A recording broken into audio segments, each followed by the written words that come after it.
So what if those deep feelings of weakness, the ones we try to hide, what if they weren't a flaw at all, but an invitation? We're about to dive into this really powerful 400-year-old idea from a theologian named Richard Sibbes that explores exactly that. It's all built around this one metaphor about hope that has, seriously, resonated for centuries, and you're about to find out why. I mean, have you ever felt like that? Just fragile? Like you're barely holding it all together and you're just convinced you're not strong enough to handle things. It's such a universal human feeling, right? Well, it turns out that feeling is the absolute core of this 400-year-old idea we're going to get into today. Yeah, that exact feeling of fragility is what a 17th century writer decided to tackle head-on. And get this, he built his entire argument on a single, super poetic, and really profound metaphor he found in the book of Isaiah. So this guy, Richard Sibbes, he was looking around and just seeing people everywhere who were completely despairing over their own mistakes and failings. And he thought, no, you're missing the point here. He believed they had the wrong idea about God's character, so he sat down and wrote this book to explore what he called Christ's gracious nature. And this is it. This one line is the whole foundation for everything he wrote, a bruised reed and a smoking flax. I mean, just listen to that.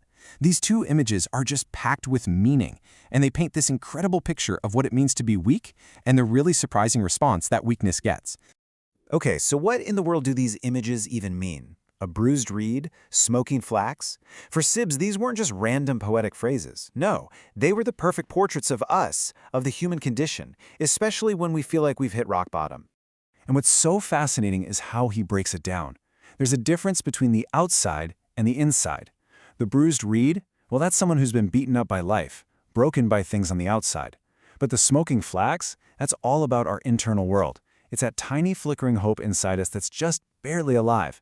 So being a bruised reed is way more than just having a bad day. It's this state of being totally humbled, It's when you see your own failings so clearly that you just feel empty.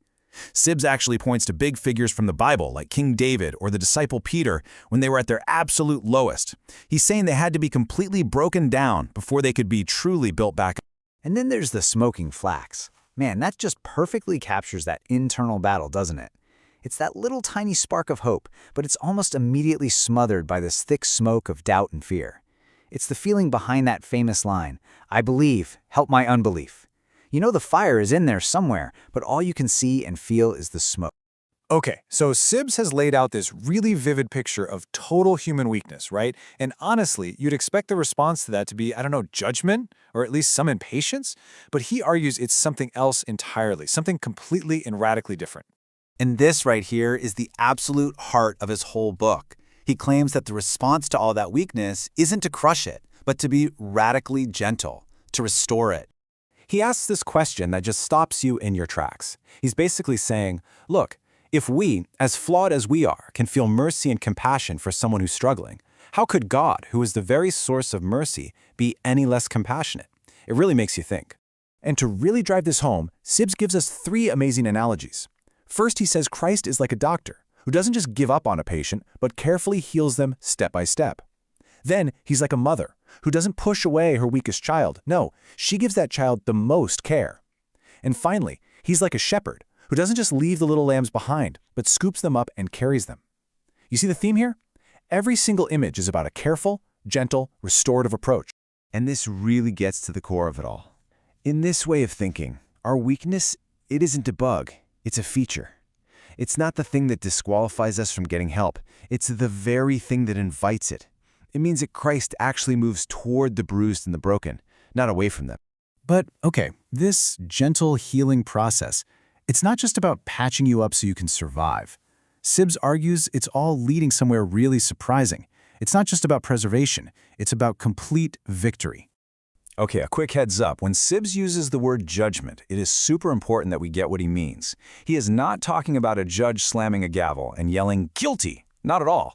For him, judgment is like the kingdom of grace inside a person, that slow, steady, victorious process of healing and setting things right from the inside out. So the promise here is that this gentle rule of grace in your heart, it's meant to grow. It might start out as just that tiny flickering spark, remember the smoking flax, but the whole idea is that it won't be put out. Nope, it's going to get stronger and stronger over time until it finally wins out over all the doubt and junk inside. And this quote really shows how active this whole process is supposed to be. This is not about just sitting back and waiting. This judgment is like a purifying fire that slowly and methodically burns away all the rust that's eating away at the soul, and it leaves something way stronger in its place. Okay, so this is all from a book that's 400 years old. What does any of this have to do with us, right now, in our world? Well, let's bring it home. Just look at this contrast for a second. On one side, you've got how we usually see our own weaknesses, right? We see them as failures, as reasons we're disqualified, as things to hide in shame. But the perspective Sibbs gives us is totally, radically different. Weakness isn't the problem. It's the whole point.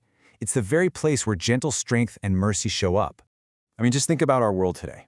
We talk all the time about imposter syndrome and that relentless inner critic.